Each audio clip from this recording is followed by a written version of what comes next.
Aled Samuel ydw i, ac mae Mandy Watkins a fi yn ôl gyda'n gilydd yn crwydro Cymru. I ni'n ymweld â chartrefi pobl, yn rhyfeddu at bensaerniaeth amrywiol ac yn busnesau dan do. O, hyfryd ddydd. Croeso i'r rhaglen.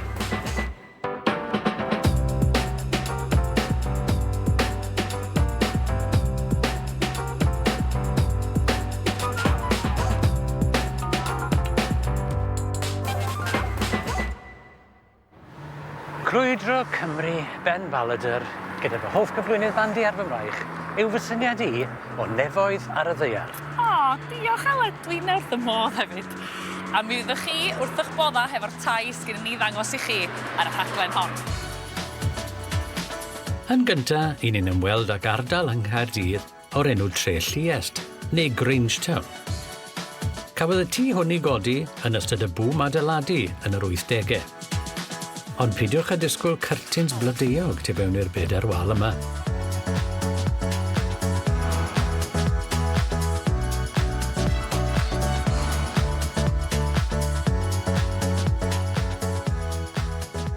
O weld blaen y tŷ, bydde wedi bod yn anodd i mi weld beth oedd yr apêl.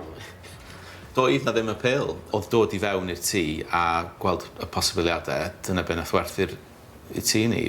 Mae rhai pobl efo obsession am gael period features a isio tŷ sydd yn edrych yn hen neu yn hun, cyn belled o bod ti'n gallu edrych tu hwnt i ella fatha ymddangosiad cyntaf beth ti'n gweld. Ella gei di syndod. So, corff yw'r tîm yn gwirionedd gyn dibynnu sydd ydych chi'n gwisgo'r corff. A wedyn ti'n gallu troslwyddo ella dy chwaith neu dy ddymuniadau di o ran sydd wyt ti eisiau cynllunio neu ddylunio'r tŷ i unrhyw siap o di wedyn. Y funud nath ni gered i fewn oedd yn atgoffa fi a Matthew o'r tai nath ni dyfu fyny iddyn nhw pan oeddwn ni'n iau. So ar ôl 10 mlynedd ar 20, i chi wedi troi mewn i'ch rhieni mewn gwirionedd. Yr holl esgusodio de.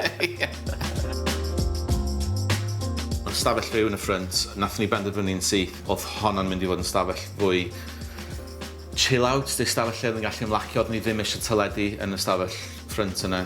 Felly mae yna chwaraewr recordiau, rhoi'r cyddoriaeth ymlaen. Dwi'n gallu eistedd yma yna, tyn y drws, perspecs draw, a jyst eistedd yna, a mae'n hollol zen.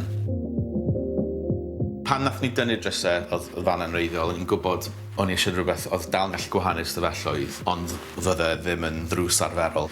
A dwi'n meddwl, oedd y syniad o gael y lliw melyn yna, dibedig i hun at cael y drws enfawr. A Matthew jyst yn gael bod yn our piece of art in the house. Just rhywbeth ti'n gallu edrych arno. A gathon ni ati wedyn i gael ail ddarn ar ben y grisiau i adael i'r golau ddod trwyddo o'r cefn yn y pnawn. A wedyn mae'n bwrw trwy'r perspecs oren a mae'n goleuo'r grisiau i fyny. Wedyn y bore pan mae'r hael o'r ochr all y tŷ, mae'n dod i fewn a mae'n goleuo'r landing a ystafell fel i fyny. So mae'n gret cael yr effaith yna.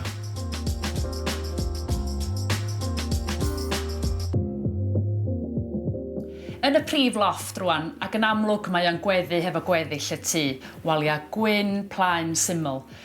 A dyna yn amlwg y ffordd maen nhw'n ymlacio. Ond beth bynnag ydych steil chi, mae'n bwysig meddwl ac ystyried sut da chi'n ymlacio. Mae'n bwysig bod chi'n agor y drws na ar ddiwedd y dydd ac yn teimlo fel bod chi'n barod am noson dda o gwsg.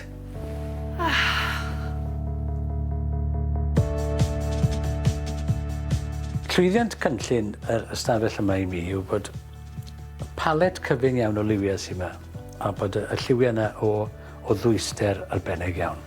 Maen nhw'n batches o liwiau fe ti'r stafell, ac yn y dwylo anghywir, wrth gwrs, fe allan nhw edrych yn erchyll. Ond fan hyn, maen nhw'n edrych yn gwbl naturiol. A mae hwnna'n ddawn.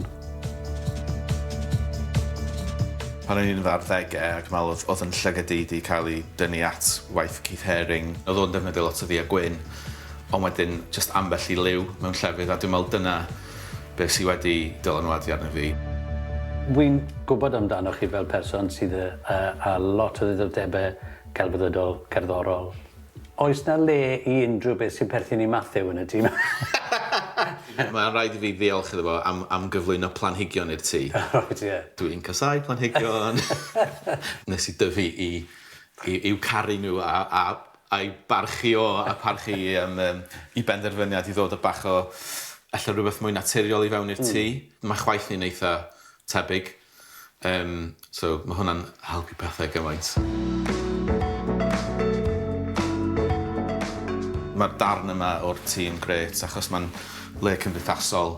Dwi'n meddwl cael y soffa yma, oedd yn soffa weddol gyffredin, just mae'n rhannu'r stafell eto, a mae'n creu, heb wal, mae'n creu'r teimlad o stafell fyw arall lle mae'n gyda dyledu, a yn enwedig efo'r dres y bifold yna yn ystod yr haf. Ti'n stafell arall, nhw? Ie, wel mae'r dresau gyd yn agor, a wedyn mae'r tu allan yn dod i fewn.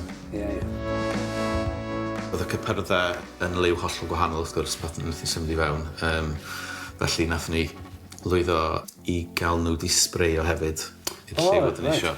Ni'n meddwl bod o'n digon hawdd i ail-brynu drysau, ond na, oedd o ddim yn digwydd. So oedd Matthew yn gwybod am yr arfer yma o gallu sbreio cypyrdau. So nath ni ffeindio rhywun yn Brysta, dod fan hyn, rhoi popeth i fyny fel CSI Grangetown, masks ar bawb, a just sbreio popeth oedd methu symud.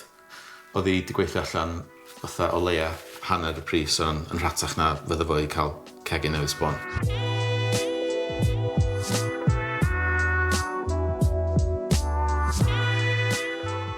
Wel... Dwi wrth y modd efo fo. So beth sydd, be dwi'n licio ydy, o'r tu allan, dydy o ddim yn byd, tas o ddim, fatha sa'ch ni'n dweud, curb appeal nagos.